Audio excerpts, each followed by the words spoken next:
So in the last segment, I talked a bit about some of the reasons I think that lie behind the United States movement toward joining in the larger imperialism that's going on worldwide, especially European powers moving into Africa and Asia.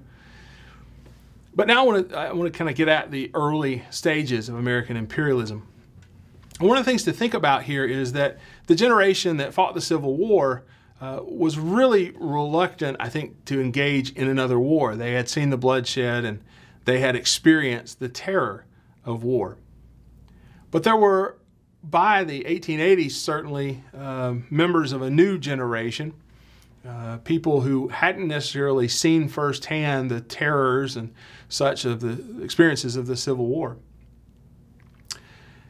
And so it's really in the 1880s that interest in an expanding American military and then American expansion itself really begins to take off.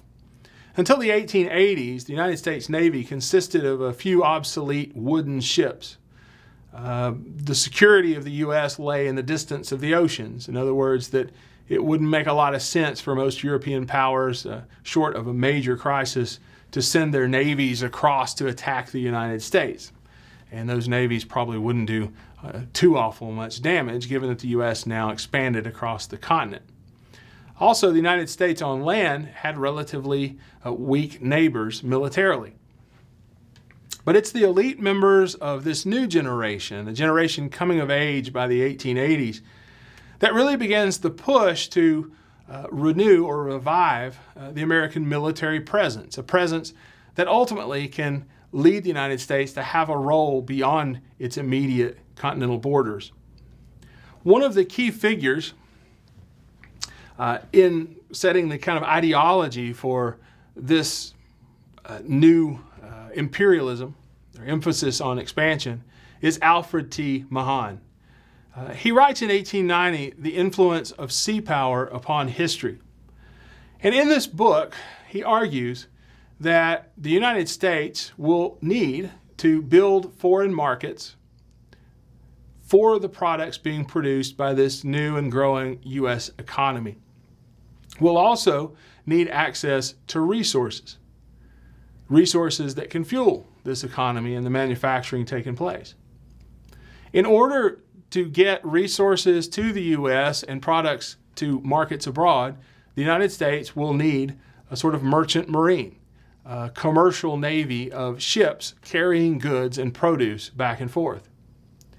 As the United States begins to build this navy, as private individuals and private companies begin to build this sort of vast armada of commercial ships, Mahan argues that the United States will need to build a navy to protect it. And that protection, given that it will be across the oceans, will require stations mid-ocean and elsewhere where the United States Navy will be able to refuel and spend time at base. These arguments made by Mahan will shape American naval policy and military policy for years and years to come. In 1883, Congress gave permission for the construction of the first steam-powered steel-hulled warships. 3 years later, in 1886, 2 battleships are completed, the Maine and the Texas. 1890, 3 more battleships are commissioned, the Indiana, the Massachusetts, and the Oregon. These ships are powerful, far different than what the United States had utilized during the Civil War, and clearly meant for more than simply shoreline defense or the navigation of America's rivers. By 1900, in fact, the United States had gone from a ranking of 12th to a ranking of 3rd among the world's navies. The U.S. navies from 12th to 3rd. We had more ships, more stations, more ships to protect, ad infinitum. There was no end to how much the United States Navy or U.S. presence abroad would grow. You add to this notions of national pride, what we call that national spirit or nationalism, and a willingness then, once you have that Navy, to put it to use. The growing potential of conflict. There are two examples that reflect, I think, what this new Navy means for the United States.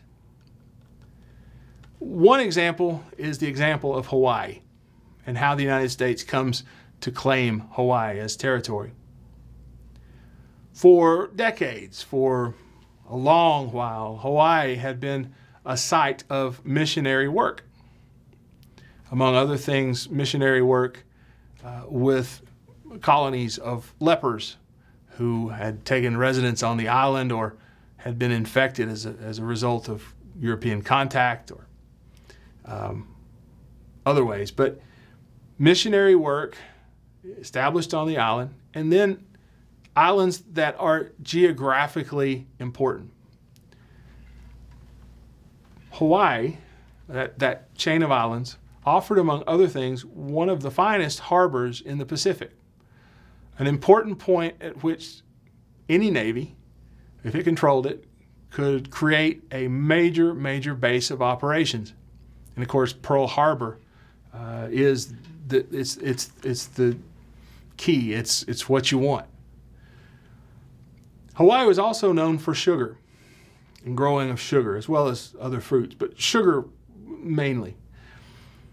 There were massive plantations on Hawaii dedicated to sugar. And in 1875, the United States had, by treaty, made Hawaiian sugar duty-free. That just simply means that Hawaiian sugar would not be taxed at a level beyond any tax placed upon sugar that was produced in the United States.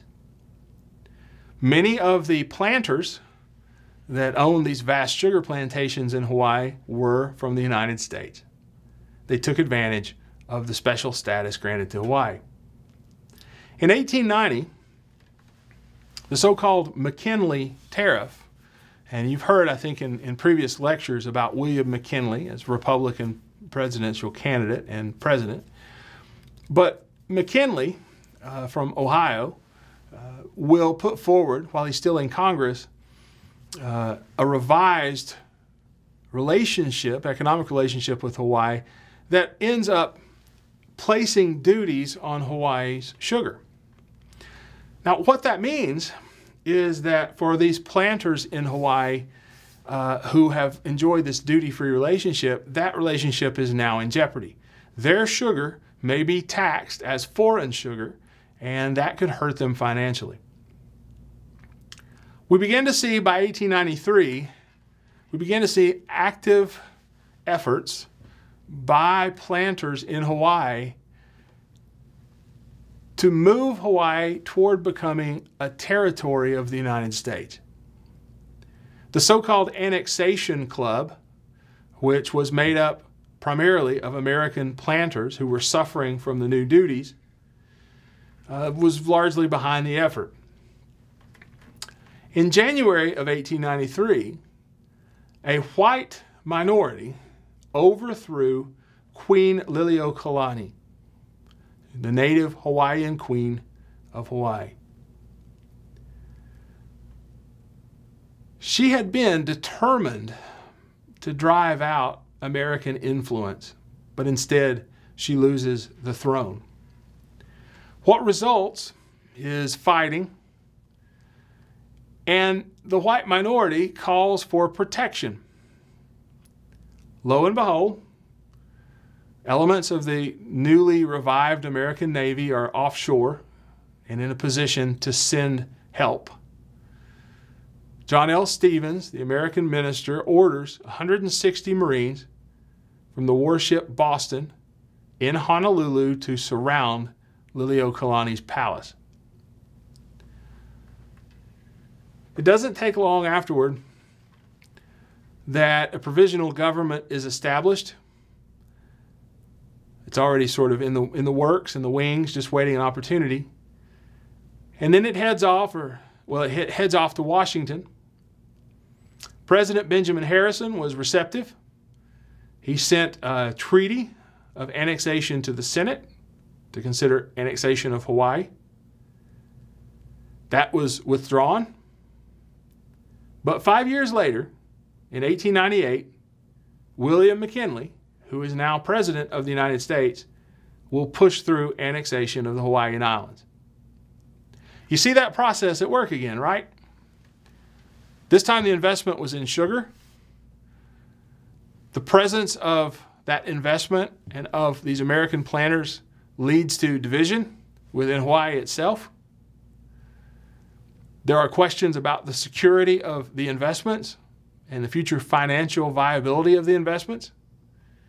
That leads to conflict, which in turn leads to calls for basically military presence, enforcement. Before it's all over, the United States claims control of the Hawaiian Islands. The process has done what the process does. In 1895, there's another incident, this one involving Venezuela and an extraordinarily lengthy boundary dispute between Venezuela and British Guyana. This dispute had been going on for some time before gold was discovered. And the real threat, is that the British, having a distinct stake in this gold and in the outcome of the border dispute between British Guyana and Venezuela, will intervene in the affairs of South America. In July of 1895, Secretary of State Richard Olney sent a message to the British and the British Foreign Office, and specifically Lord Salisbury, in which he said that this dispute regarding Venezuela was covered by the old Monroe Doctrine, going back to 1823, that the United States would resist any effort by European power to reinstitute control over a once liberated Central American nation or South American nation. To quote the message sent to the British, "Today, the United States is practically sovereign on this continent, and its fiat is law upon the subjects to which it confines its interposition." Not interpretation, but interposition. In other words, basically, de facto, for all intents and purposes, you mess with Central America against the interests of the United States, and you have the United States that will interpose or place itself between the nation in question and the European or imperialist nation seeking to implement its will. In essence, it is a basis for war. The British question the Monroe Doctrine as international law. And in the end, the United States seeks and obtains a commission to try and settle the dispute. But it's made known that if the commission solution doesn't work, the United States is more than prepared to go to war. After all, the United States now has a navy with which to fight abroad, to protect the shores of South America and Central America. The British, in the 1890s, are engaged with their own problems in South Africa. Of course, they're in the midst of the Boer War. And when it comes down to it, the Cleveland administration is willing to settle with the British on pretty reasonable terms, to give a lot of ground. So it never comes to war, but my point is not to suggest that it did. My point is simply to suggest that war became a very definite possibility, that the United States was asserting itself with this new naval power, this new military power, in ways that it hadn't so much asserted itself before.